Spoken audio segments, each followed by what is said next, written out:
Bismillahirrahmanirrahim. Assalamualaikum viewers. Welcome to my channel IQ Smasher.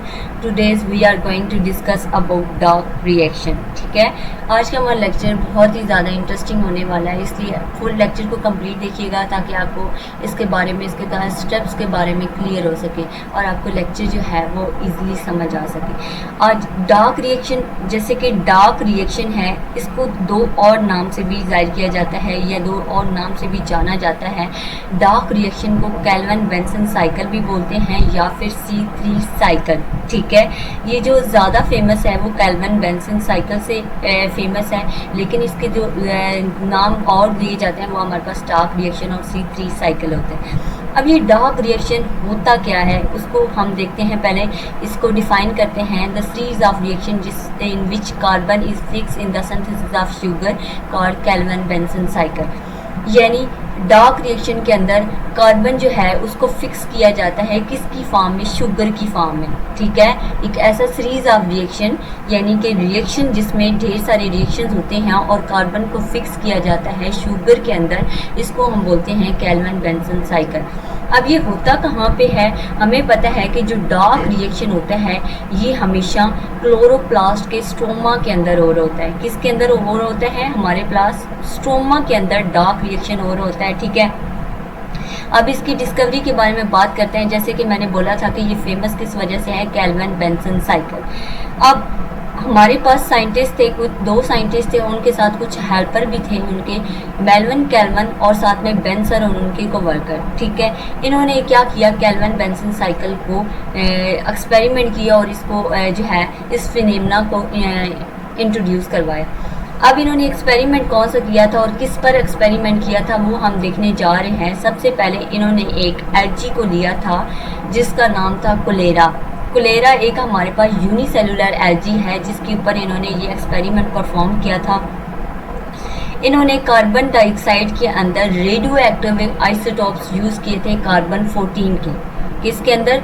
Carbon dioxide के अंदर radio active isotopes of carbon 14 वो use किए थे। फिर इन्होंने ये कार्बन डाइऑक्साइड जो है इसको इंट्रोड्यूस करवा दिया था किसके अंदर? एल्गी के अंदर। ठीक है, कोलेरा हमारे पास एल्गी थी, इन्होंने क्या किया कि कार्बन डाइऑक्साइड को जो कि रेडियो एक्टिव आइसोटोप्स थी, ठीक है, उसको एल्गी के अंदर इंट्रोड्यूस करवा दिया। हमें पता है कि जो कार्बन डाइऑक्साइड है ये कंपोनेंट है किसका? फोटोसिंथेसिस का। ठीक है, फोटोसिंथेसिस के अंदर हमारे पास क्या चीज़ें यूज़ होती हैं? कार्बन डाइऑक्साइड और वाटर ही नहीं यूज़ होता। अब हमारे पास इन्होंने क्या किया, कार्बन डाइऑक्साइड को एल्गी के अंदर इंट्रोड्यूस करवा दिया जिसकी वजह से हमारे पास एल्गी के अंदर फोटोसिंथेसिस स्टार्ट हो गई। फिर इन्होंने क्या किया, कुछ इंटरवल्स से इन्होंने कुछ ऐसे अल्कोहल इंट्रोड्यूस करवाए जिन्होंने क्या किया कि डिफरेंट इंटरवल्स पर फोटोसिंथेसिस को स्टॉप करना शुरू कर दिया। ठीक है, यानी फोटोसिंथेसिस का प्रोसेस हो रहा था, इसमें इन्होंने एक कुछ अल्कोहल यूज़ किए जिसको वो फोटोसिंथेसिस के प्रोसेस को कुछ इंटरवल्स पर स्टॉप कर देते थे और वहाँ से इन्होंने कुछ रेडियो एक्टिव कंपाउंड जो हैं उनको एक्सट्रैक्ट कर लिया और उनकी केमिकल नेचर जो है उसको फाइंड किया। ठीक है, फोटोसिंथेसिस का प्रोसेस जब इन्होंने स्टॉप किया तो वहाँ से रेडियो एक्टिव कंपाउंड जो हैं उनको एक्सट्रैक्ट किया और उनकी केमिकल नेचर को इन्होंने फाइंड आउट किया। अब हम वो देखते हैं कि ऐसे कौन से कंपाउंड हैं जिनकी केमिकल नेचर को इन्होंने फाइंड किया और इनको एक्सट्रैक्ट किया था इन्होंने।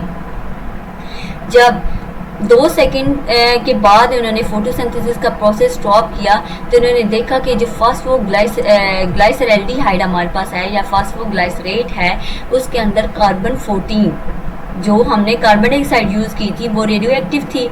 अब वो कहते हैं कि फास्फोग्लाइसरैल्डिहाइड के अंदर कार्बन जो 14 थी वो अपेयर्ड हुई। ठीक है, कितने सेकंड के बाद? 2 सेकंड के बाद।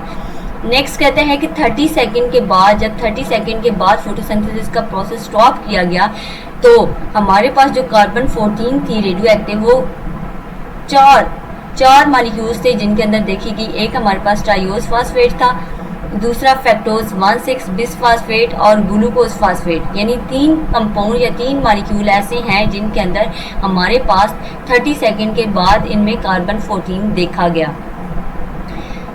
फिर हमारे पास जब इन्होंने 30 मिनट के बाद इसको फोटोसिंथेसिस का प्रोसेस स्टॉप किया तो इन्होंने रेडियो एक्टिव कार्बन 14 को ग्लूकोज और सक्रोज के अंदर फाइंड किया। ठीक है, ग्लूकोज और सक्रोज के अंदर 30 मिनट के बाद।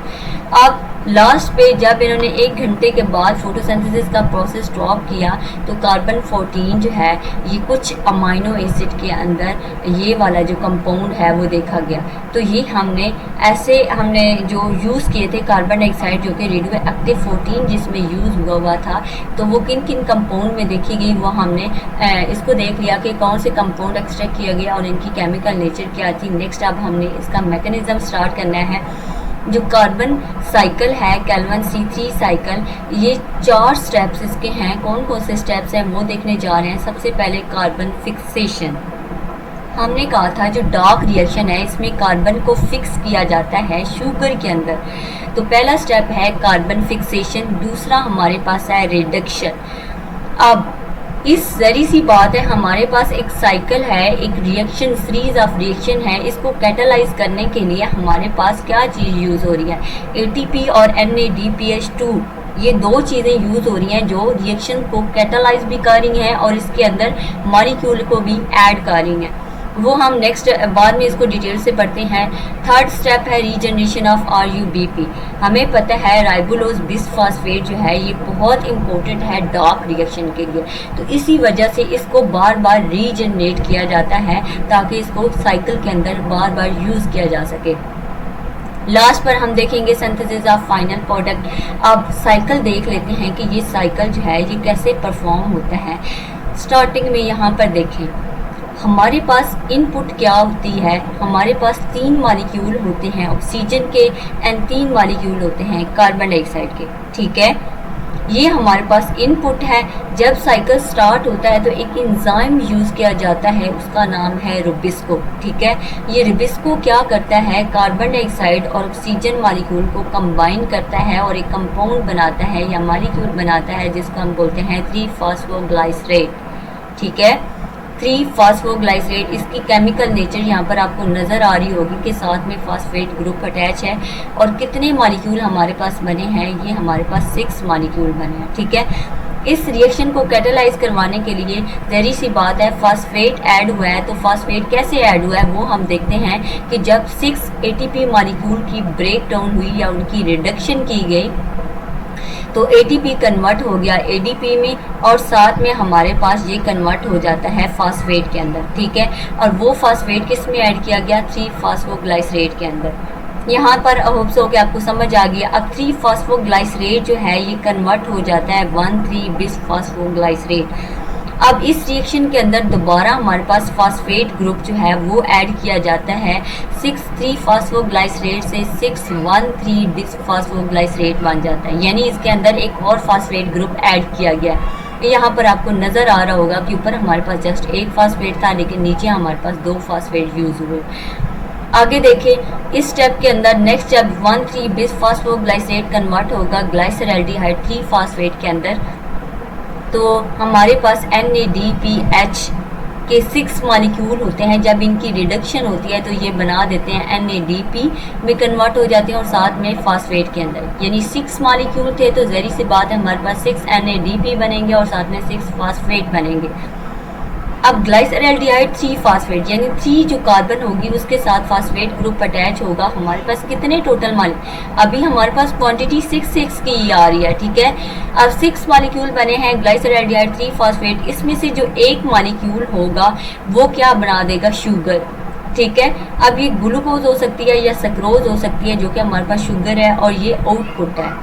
कितने मॉलिक्यूल, 6 में से जस्ट एक मॉलिक्यूल ग्लाइसरल्डिहाइड 3-फॉस्फेट का एक मॉलिक्यूल शुगर बनाएगा। नेक्स्ट जो 5 मॉलिक्यूल होंगे वो नेक्स्ट आगे साइकिल में मूव कर जाएंगे और इस रिएक्शन को जब कैटालाइज किया गया 3 ATP के मॉलिक्यूल की रिडक्शन हुई है। 3 ATP जब रिड्यूस हुआ है तो उसने 3 ADP और एक फॉस्फेट बनाया, ठीक है, फॉस्फेट बनाया। यहाँ पर तो देखें एक ही हमारे पास फॉस्फेट था जो कि नीचे प्रोडक्ट में यूज़ हो गया। अब यहाँ पर देखें जरी सी बात है हमें फॉस्फेट चाहिए था, यहाँ ग्लाइसरल्डिहाइड 3-फॉस्फेट, तो यहाँ से फॉस्फेट जो है उसको ऊपर ले जाया गया है, ठीक है। इस वजह से ग्लाइसरल्डिहाइड 3-फॉस्फेट हमारे पास बना है। अब नेक्स्ट जो होगा हमारे पास जो ग्लाइसरल्डिहाइड 3-फॉस्फेट के 5 मॉलिक्यूल्स हैं ये आगे बनाएगा RUBP, राइबोलोज बिसफॉस्फेट बनाएंगे, यानी कि आप फर्दर जो है वो रिडक्शन हुई है तो हमारे पास 2 फॉस्फेट मॉलिक्यूल जो है वो ऐड किए गए हैं। तो इसके कितने मॉलिक्यूल अब हमारे पास बने हैं, 3 मॉलिक्यूल बने हैं राइबोलोज बिसफॉस्फेट के। इस तरह ये साइकिल स्टार्ट होता रहता है और दोबारा से जो है ये एक साइकिल की फॉर्म में यानी सीरीज दोबारा स्टार्ट हो जाती है और ये स्ट्रोमा के अंदर हो रहा होता है। ठीक है, अब हम इस स्टेप्स को डिटेल से देख लेते हैं कि कार्बन डाइऑक्साइड फिक्सेशन बेसिकली हुई कैसे थी। तो हमें पता है कि जो राइबोलोज बिसफॉस्फेट है ये हमेशा स्ट्रोमा के अंदर प्रेजेंट होता है।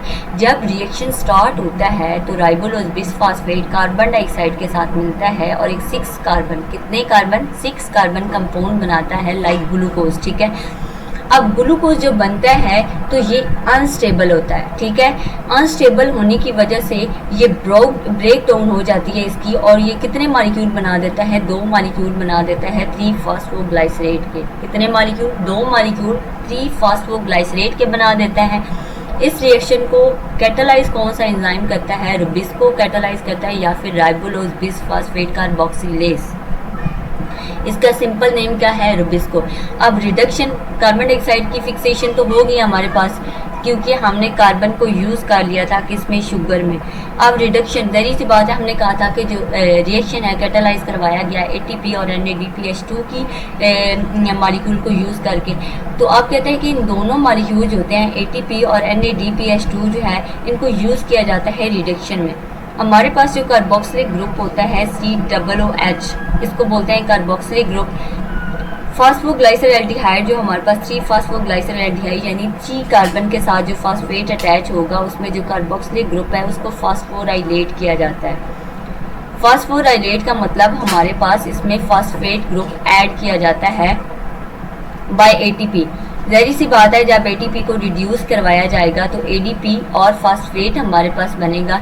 तो ये क्या बना देगा हमारे पास, 3-फॉस्फोग्लाइसरएल्डिहाइड तो पहले था, अब 1,3-बिसफॉस्फोग्लाइसरेट नहीं बन जाएगा क्योंकि एक फॉस्फेट तो पहले था ऐड, अब हमने दोबारा ऐड किया तो वो बिसफॉस्फेट 2 फॉस्फेट ऐड हो गए।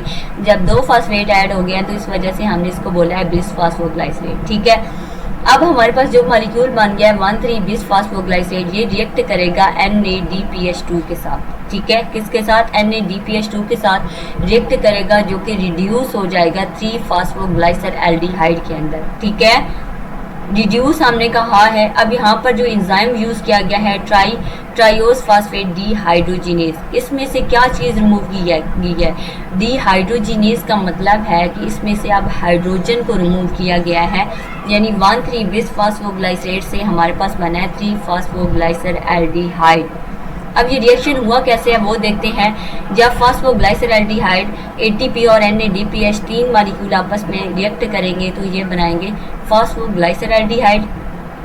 ATP मैंने पहले आपको बताया जब रिड्यूस होता है तो ये ADP और फॉस्फेट बनाता है और साथ में NADPH2 जो है इसको जब रिड्यूस किया गया तो इसने बनाया NADP और साथ में फॉस्फेट रिमूव हो गया। ठीक है, अब रीजनरेशन, थर्ड स्टेप हमारे पास है रीजनरेशन ऑफ RUBP राइबोलोज बिसफॉस्फेट जो है स्टार्टिंग पॉइंट था, यानी जब साइकिल स्टार्ट हुआ था तो इसने किसके साथ, कार्बन डाइऑक्साइड के साथ रिएक्ट किया था ना, इसलिए इसे बोलते हैं कि ये स्टार्टिंग पॉइंट है कार्बन डाइऑक्साइड का।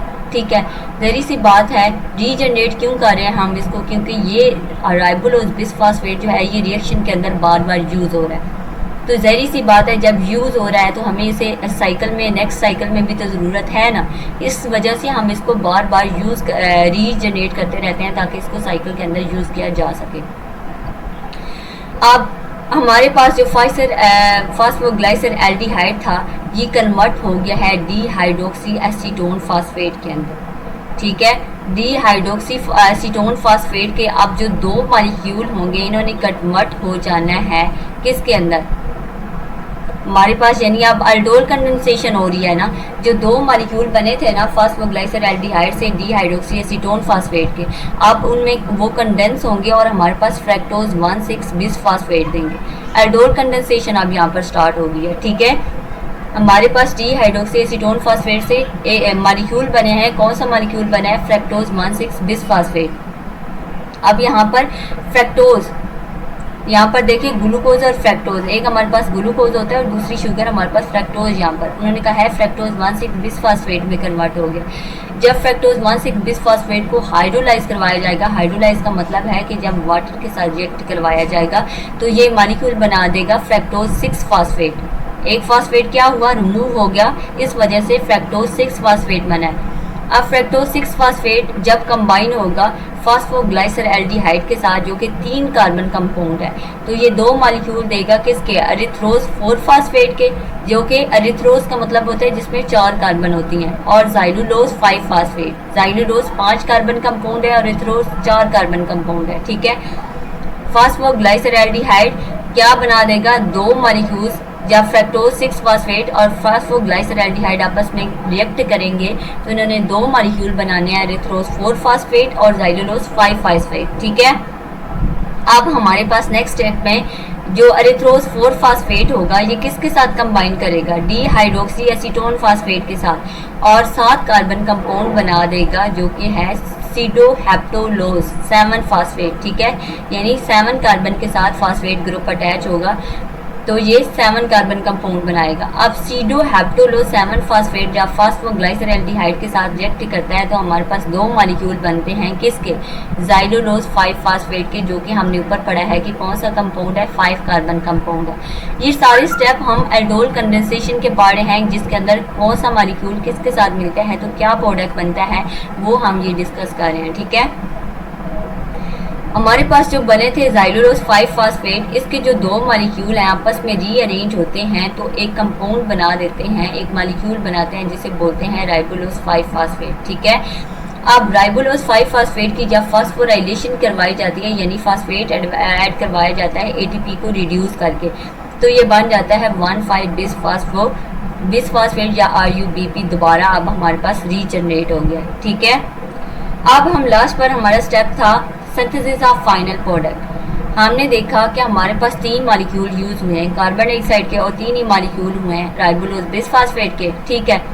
जब ये दोनों आपस में रिएक्ट करते हैं तो 6 मॉलिक्यूल बना देते हैं फास्फोग्लाइसरएल्डिहाइड के। किसके मॉलिक्यूल बनाते हैं, फास्फोग्लाइसरएल्डिहाइड। अब जो फास्फोग्लाइसरएल्डिहाइड के 6 मॉलिक्यूल्स में जो एक मॉलिक्यूल होता है उसको यूज किया जाता है शुगर की सिंथेसिस के लिए। अब ये शुगर हमारे पास ग्लूकोज और स्टार्च की फॉर्म में जो है वो एक मॉलिक्यूल जो है फास्फोग्लाइसरएल्डिहाइड को उसको यूज़ किया जाता है, बाकी जो 5 इसके मॉलिक्यूल हैं इसको यूज़ किया जाता है रीजनरेशन में, RUBP की रीजनरेशन में, ठीक है। फास्फोग्लाइसरएल्डिहाइड जो ढेर सारे साइकिल अब हमारे पास हैं उनके फास्फोग्लाइसरएल्डिहाइड को जब कंबाइन किया जाता है तो ये प्रोडक्ट कौन से बनाते हैं, 3 तरह के प्रोडक्ट बनाते हैं जो कि हमारे पास कार्बोहाइड्रेट और लिपिड्स और प्रोटीन्स होते हैं हमारे पास।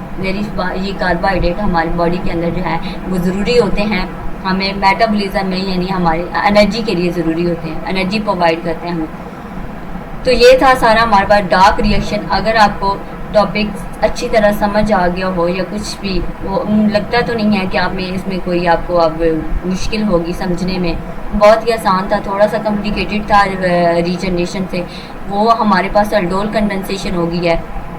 उसमें जस्ट ये आप लोगों ने देखना है कि कौन से मॉलिक्यूल आपस में बनेंगे तो कौन सा उनका प्रोडक्ट बनेगा। तो बहुत ही आसान था हमारे पास डार्क रिएक्शन। अगर आपको लेक्चर अच्छी तरह समझ आ गया हो तो वीडियो को लाइक कर दें, चैनल को सब्सक्राइब कर दें। मिलते हैं नेक्स्ट लेक्चर में, तब तक अल्लाह हाफिज़।